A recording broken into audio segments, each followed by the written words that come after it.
2017 आणि 2019च्या कर्जमाफीतून काही तांत्रिक कारणांमुळे जे शेतकरी बांधव दुर्दैवाने वंचित राहिले होते, त्यांच्यासाठी ही खरोखरच एक मोठी आणि दिलासादायक बातमी आहे.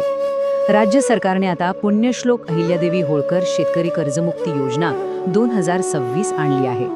पण नुसती योजना जाहीर होऊन भागत नाही, बरोबर? प्रत्यक्ष लाभ मिळवण्यासाठी नक्की काय करायचं, नियम काय आहेत आणि डिजिटल प्रमाणीकरणाची ती किचकट वाटणारी प्रक्रिया सोपी कशी करायची, याचं हे एक अत्यंत व्यावहारिक आणि सोपं असं विश्लेषण आहे. चला तर मग थेट मुद्द्यालाच हात घालूया. या संपूर्ण विश्लेषणात मुख्य 5 टप्पे पाहायचे आहेत. पहिला म्हणजे 2026ची ही नवी कर्जमुक्ती योजना नेमकी काय आहे. दुसरं म्हणजे या योजनेसाठी खरंच पात्र कोण आहे. तिसरं आणि सगळ्यात कळीचा मुद्दा म्हणजे 2 लाखांवरील कर्जाचं नक्की काय होणार. चौथा म्हणजे कोणती कागदपत्रे तयार ठेवायची. आणि 5वं, या सगळ्या डिजिटल प्रमाणीकरणाचं वेळापत्रक कसं असणार आहे. तर सुरुवात करूया पहिल्या भागापासून. ही कर्जमुक्ती योजना 2026 आणि तिची एकूण व्याप्ती तब्बल 36,585 कोटी रुपये. हा आकडाच खूप काही सांगून जातो. राज्य सरकारने एवढ्या मोठ्या रकमेच्या पॅकेजला मंजुरी दिली आहे, ज्याचा थेट उद्देश आपल्या राज्यातील 56 लाखांहून अधिक शेतकरी कुटुंबांना मोठा आर्थिक दिलासा देणं हा आहे. विशेष म्हणजे आगामी खरीप हंगामात कुणाचीही अडवणूक होऊ नये म्हणून या पीक कर्जांसाठी सिव्हिल स्कोअरची सक्ती देखील शिथिल करण्याचे स्पष्ट आदेश आहेत. पण एवढ्या मोठ्या संख्येने असलेल्या या 56 लाख लाभार्थ्यांचं गणित नेमकं बसवलंय कसं, आपण ते समजून घेऊया. ही योजना फक्त एकाच साच्यातल्या कर्जदारांसाठी नाहीये, हे यातून स्पष्ट होतं. लक्षात घ्या, यातले जवळपास 16.5 लाख शेतकरी असे आहेत ज्यांचं कर्ज 2 लाख रुपयांच्या आत आहे आणि ते पूर्णपणे कर्जमुक्त होतील. दुसरीकडे 2.25 लाख शेतकरी असे आहेत ज्यांच्यावरील कर्जाचा बोजा 2 लाखांपेक्षा जास्त आहे. आणि एक खूप चांगली गोष्ट म्हणजे जे शेतकरी अतिशय प्रामाणिकपणे नियमितपणे कर्जाची परतफेड करतात, अशा तब्बल 23.5 लाख शेतकऱ्यांचाही यात आवर्जून समावेश केला आहे. थोडक्यात सांगायचं तर बऱ्याच मोठ्या वर्गाला याचा फायदा होणार आहे. आता वळूया दुसऱ्या आणि अत्यंत महत्त्वाच्या भागाकडे. योजनेसाठी पात्र कोण आणि अपात्र कोण. मुळात पात्रता ठरवणारा मुख्य निकष अगदी साधा आहे. 1 एप्रिल 2019 ते 31 मार्च 2025 या कालावधीत जे अल्पमुदत पीक कर्ज घेतलं गेलंय ते या योजनेत बसतं. पण याला एक दुसरी बाजूही आहे. शासनाचा हेतू हा आहे की हा पैसा फक्त खऱ्या गरजू आणि अल्पभूधारक शेतकऱ्यांपर्यंतच जावा. म्हणूनच आजी माजी मंत्री, महिन्याला 25,000पेक्षा जास्त पगार असणारे सरकारी कर्मचारी, इन्कम टॅक्स भरणारे नागरिक आणि मोठी पेन्शन घेणारे लोक या योजनेतून पूर्णपणे वगळण्यात आले आहेत. हे अगदी स्पष्ट आहे. मग प्रश्न येतो, जे लोक वेळेवर कर्ज फेडतात त्यांच्या प्रामाणिकपणाचं काय. तर अशा नियमित कर्जफेड करणाऱ्यांसाठी 50,000 रुपयांपर्यंतचा प्रोत्साहनपर लाभ जाहीर झाला आहे. एवढंच नाही तर ज्यांनी 2019च्या महात्मा ज्योतिराव फुले शेतकरी कर्जमुक्ती योजनेचा लाभ घेतला होता ते सुद्धा या ठराविक मर्यादित लाभासाठी पात्र ठरू शकतात. म्हणजे जे नियम पाळतात त्यांनाही सरकार वाऱ्यावर सोडणार नाहीये, हे नक्की.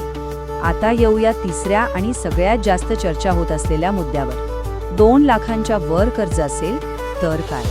सध्या गावागावांत आणि पारांवर हाच एक प्रश्न सर्वात जास्त विचारला जातो. जर थकबाकीची रक्कम 2 लाख रुपयांचा टप्पा ओलांडून पुढे गेली असेल तर कर्जमाफी कशी मिळणार. तिथे तर मर्यादा 2 लाखांची आहे. यासाठी एक खास पद्धत ठरवण्यात आली आहे. ह्या पद्धतीला वन टाइम सेटलमेंट म्हणजेच एक वेळ समझोता किंवा OTS असं म्हणतात. ही अट थोडी काळजीपूर्वक समजून घेण्यासारखी आहे. समजा एखाद्याचं कर्ज 2 लाखांच्या वर आहे तर ती जी काही वरची जास्तीची रक्कम आहे ना, ती आधी स्वतःच्या खिशातून भरावी लागेल.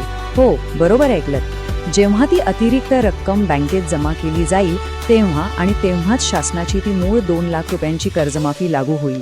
म्हणजे तो अतिरिक्त भरणा करणं ही कर्जमाफीचा दरवाजा उघडण्याची मुख्य चावी आहे. चला आता कागदपत्रांच्या प्रत्यक्ष तयारीकडे वळूया. आपला चौथा विभाग, पडताळणीसाठी आवश्यक कागदपत्रे. हे ऐकताना एक छोटीशी चेकलिस्टच तयार करून ठेवा.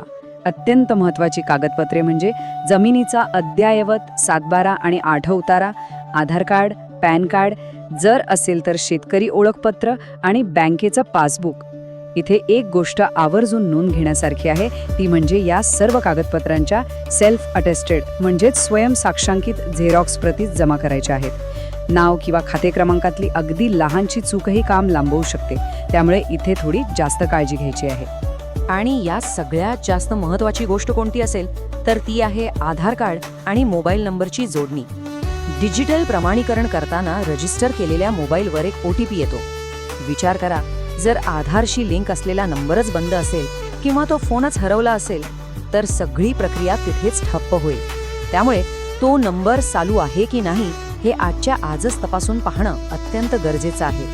आता शेवटचा आणि 5वा टप्पा, हे सगळं डिजिटल प्रमाणीकरण नक्की कसं आणि कधी होणार याचं वेळापत्रक. ही सगळी कागदी आणि डिजिटल प्रक्रिया अगदी सोप्या 3 टप्प्यांत चालते. पहिला टप्पा म्हणजे आपण आता पाहिलेली सगळी कागदपत्र आणि त्यांच्या प्रती व्यवस्थित गोळा करणं. दुसरा टप्पा खूपच सोयीचा आहे, कारण यासाठी तालुक्याला जायची गरज नाही. ही कागदपत्र थेट आपल्या गावातील विकास सेवा सोसायटीच्या गट सचिवांकडे जमा करायची आहे. आणि तिसरा टप्पा म्हणजे हे गट सचिव ती माहिती बँकेकडे देतील आणि तिथून बँक शासनाच्या ॲग्रीस्टॅक किंवा सहकार स्टॅक पोर्टलवर ती डिजिटल पद्धतीने अपलोड करेल. झालं, इतकं साधं आहे. आता याचं तारखांचं गणित कसं आहे ते पण एकदा पाहून घेऊ. कर्जाचं मूळ कालावधी 1 एप्रिल 2019 ते 31 मार्च 2025 असावा. ते कर्ज 30 सप्टेंबर 2025 या तारखेला थकीत असलेलं असावं आणि 31 मार्च 2026 पर्यंत त्याची परतफेड झालेली नसावी. आणि मगाशी आपण जो वन टाइम सेटलमेंटचा विषय पाहिला, ती जास्तीची रक्कम भरण्यासाठी तब्बल 31 मार्च 2027 पर्यंतची मुदत देण्यात आली आहे. या डेडलाईन्स लक्षात ठेवणं अत्यंत आवश्यक आहे. या संपूर्ण माहितीनंतर साहजिकच एक मोठा प्रश्न उभा राहतो. या नव्या डिजिटल प्रक्रियेतून आणि एवढ्या सगळ्या अटी पूर्ण केल्यानंतर खरोखरच सर्व पात्र शेतकऱ्यांचे सातबारा कायमचे कोरे होणार का? हे सगळं सुरळीत पार पडेल का? हे आपल्याला येणारा काळच सांगेल.